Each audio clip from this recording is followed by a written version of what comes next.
what I have done with Masco is provide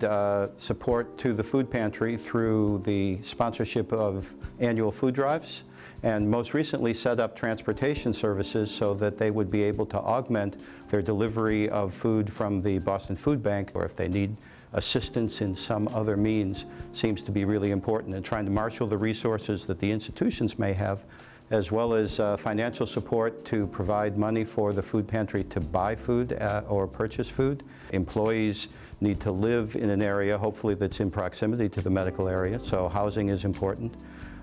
Job training is important if they're going to access jobs in the medical area, and certainly providing those sorts of services that they need if they don't have enough food. To try to do that seems like a good way to spend my time.